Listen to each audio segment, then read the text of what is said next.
Welcome to this introductory study of Mark's Gospel. Mark's Gospel has sometimes been neglected because of its brevity, but many have found that it is a source of great blessing, including Morna Hooker, Rowan Williams, Jürgen Moltmann, Nicholas King, and many others. I'm no scholar, but it has been my privilege to make scholarship understandable to others in my previous role as teacher and chaplain. On offer here is an introduction to Mark's Gospel. As the title implies, listen for the voice of God in Mark. I have written it so that people will be enabled to hear God speaking to them, because in addition to the translations of the ancient words that give us access to their contents through our English Bible versions, I've attempted here to translate the ancient culture into an accessible understanding of the historical original context. It is divided into two parts so that it can be accessed like a sermon, being of that approximate length, and to also facilitate this YouTube recording. Part 1 is a background context.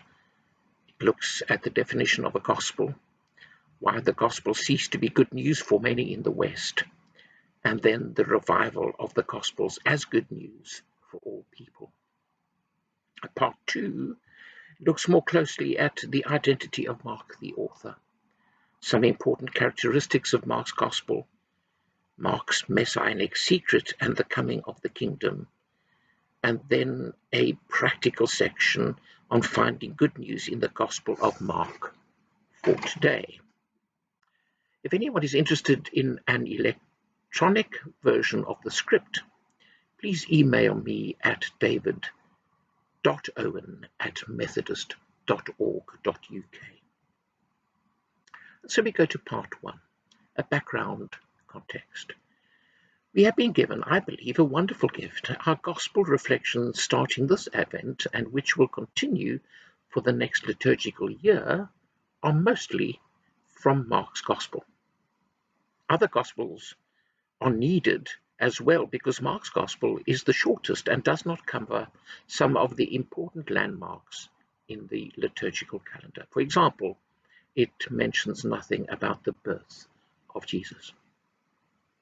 There is general agreement that this is the oldest Gospel composed within a generation of the death and resurrection of Jesus, and that it was probably the result of the relationship between its author, who was most likely John Mark, and the Apostle Peter while they were in Rome. It was composed after Peter's death, which we believe was around AD 60, during a time of great turmoil and uncertainty. It was probably completed shortly after the terrible persecution of Christians by the Emperor Nero, who used them as scapegoats to take the blame for the Great Fire in Rome in AD 63.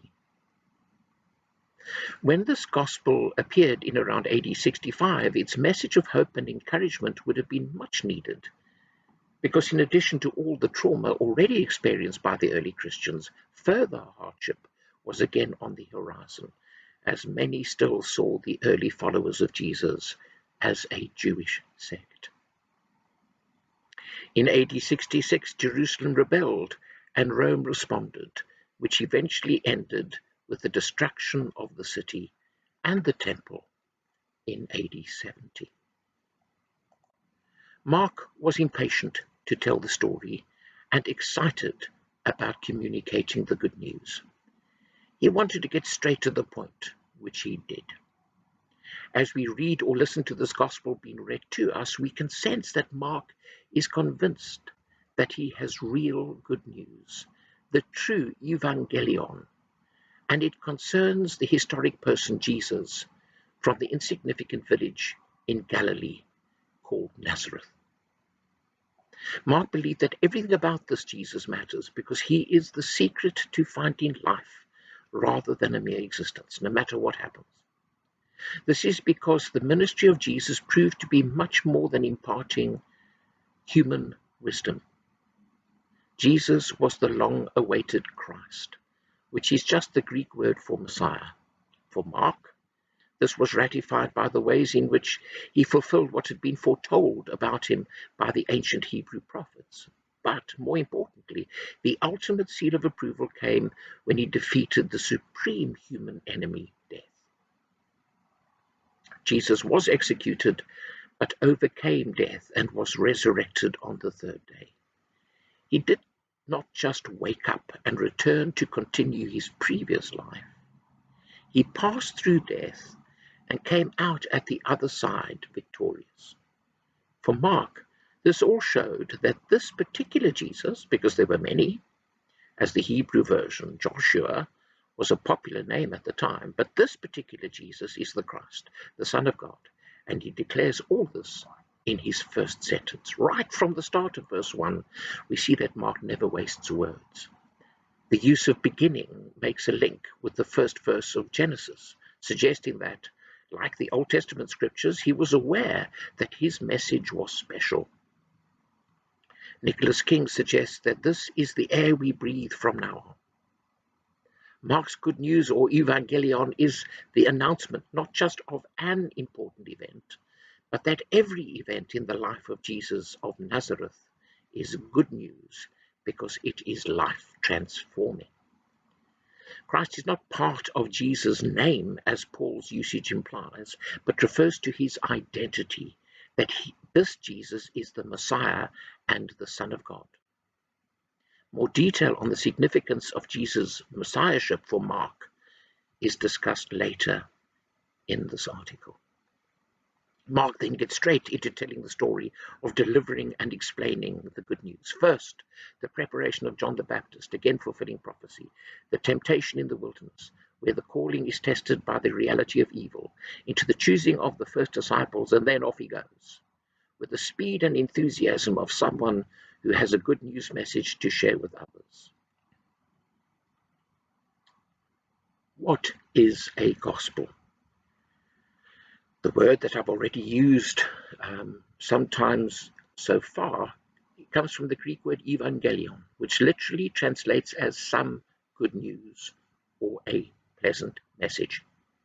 It was an ancient sort of press release that something had happened to be glad about, that was likely in some way, great or small, to change things in public life. Mark was the first writer to give evangelion and use specifically Christian meaning. He announced that Jesus was the long-awaited Jewish Messiah and the Son of God, and that he had inaugurated God's rule as encapsulated in chapter 1, verse 14. The time has arrived. The rule of God has come close. So change your minds. Trust this proclamation. For Mark, therefore, the whole message of Jesus is the ultimate, unique evangelion, the good news that the state of the way of the world need not be this way. Mark is announcing that in this book, he is going to explain how things can be different if we acknowledge that the world can be under the management of God. Because of Jesus, this history of the world will never be the same again. Williams explains, this is not just a chronicle about someone in the past. This is about how a particular person's life altered the shape of what was possible for you and for me, the readers. Why, I believe we need to ask, did the gospel cease to be good news for many in the West? By far the majority of people in the UK today would say that the Bible's message is only good news for Christians. This is because since the second half of the 20th century, people have been convinced that the Bible is not to be taken too seriously. Reaching a peak in the 1970s, it seemed fashionable to question the validity of many of the central tenets of Christianity, especially things like traditional understandings of the authorship of biblical books and their historical reliability. When I was an undergraduate in this period, any mention of God or attempted defense of traditional Christianity was not considered academically respectable or even acceptable. One needed to be objective. Writing at this time, Robert Crotty captured the mood well. He wrote, What is to be gained from reading the gospel? What should one expect to find in the gospel? Questions which once seemed so easy to answer are becoming clouded, for the gospel and its message are being challenged today as never before. As sources on which an historical biography would principally rely, the gospels are so unreliable. Crotty drew the conclusion that, at best, the Gospels are to be read like an historical novel, which tries to capture the spirit of the era, and where all the words are the construction of the author, and that the author of Mark's Gospel, the identity of whom, according to the fashion of the day, we will never probably know, constructed his own story and added his own interpretation. He concluded that the Gospels tell us more about the first Christian groups, their aims and hopes and concerns, than they tell us about the life of Jesus of Nazareth. For many people of the day, all they felt that they could expect to gain from reading Mark's Gospel, or any other Gospel for that matter, was to model their lives on those of the first Christians, not Jesus. For many, this was not a compelling recommendation. In some respectable universities in the West, this was coupled with the deep desire to remove all subjectivity and experience from the study of the Bible, which they claimed should be seen as being just like any other ancient document. The ideal was rather to focus on an objective standard. There was also a widely held belief that Christianity should be seen as part of the general intellectual study of the religious experience of humankind, along with all the other world religions. Some faculties of divinity or theology changed to departments of religious studies, and this remains the nomenclature for the subject taught in secondary schools and colleges in the UK today. My training was in the phenomenological approach to the study of religion made famous by Professor Ninian Smart of Lancaster University, which called for the study of insiders of religion, but from the outside. It remains an intellectually satisfying academic exercise, but it has become a subject of niche interest, and it certainly is not a life-changing exercise. It also proved to be a rather uninspiring experience unless one had a particular interest in religion, because removing the experiential element from a religion can also make it seem incomprehensible to an outsider. So if all this is true, and I was not already a committed Christian, the Gospel of Mark would not be of any interest to me, in the same way that I'm no longer interested in pursuing some of the other subjects that were part of my first degree. I thoroughly enjoyed all the subjects I studied, and I was enriched by them all, but not all of them have become a life interest. But experience shows that when people come to the Gospels with a sense of openness, something special, significant, and life-changing can result. The revival of the Gospels is good news for all people. Mark's Gospel has had an incredible impact on many people, including one of the finest theologians of the 20th century, Jürgen Moltmann, well known for his important theology of hope.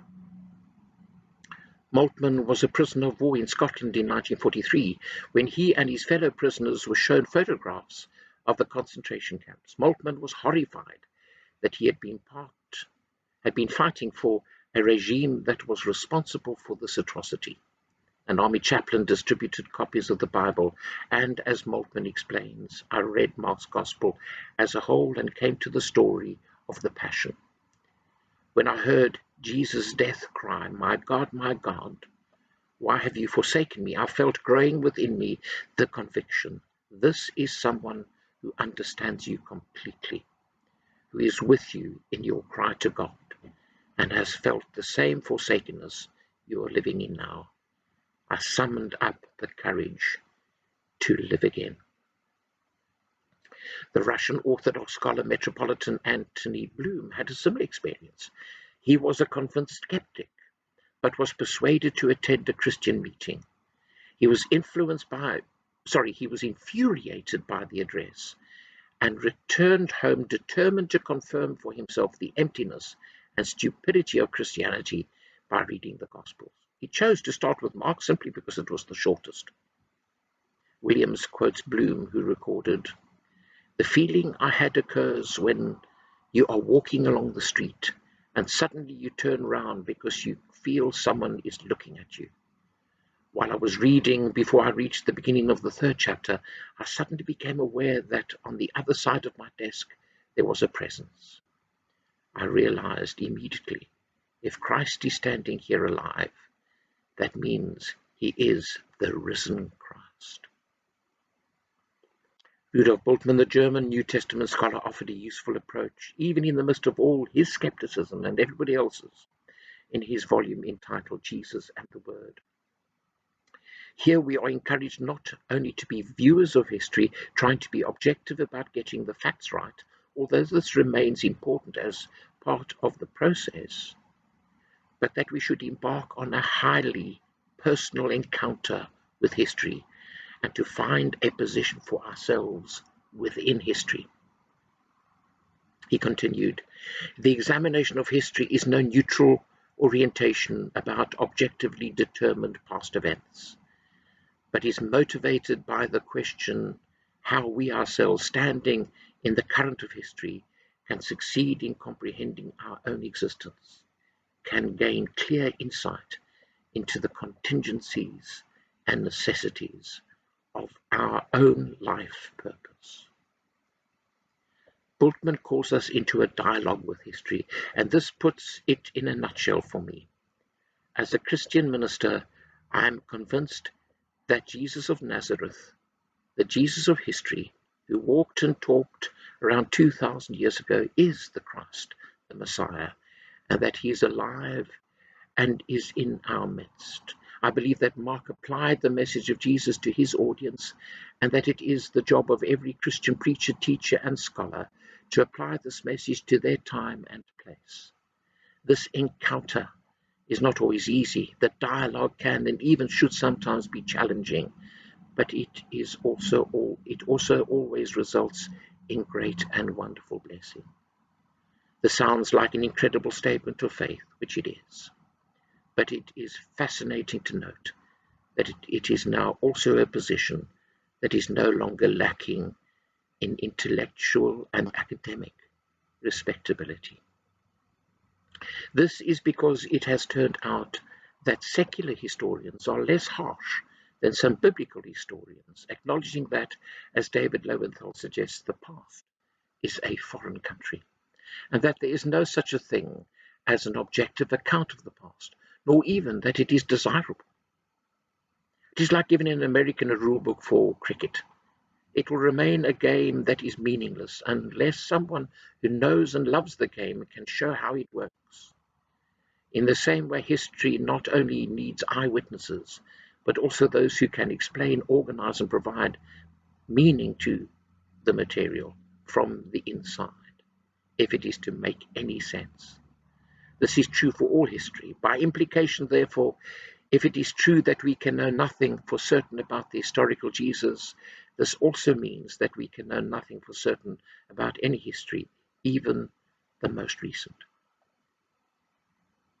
Most scholars therefore now agree that the mid-20th century was a time of unnecessary skepticism.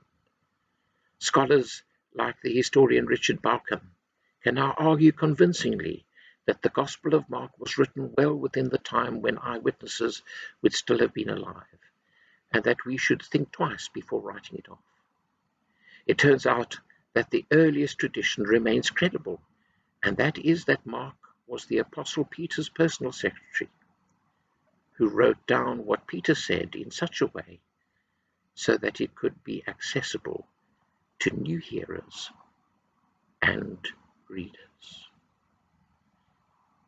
And so here ends part 1.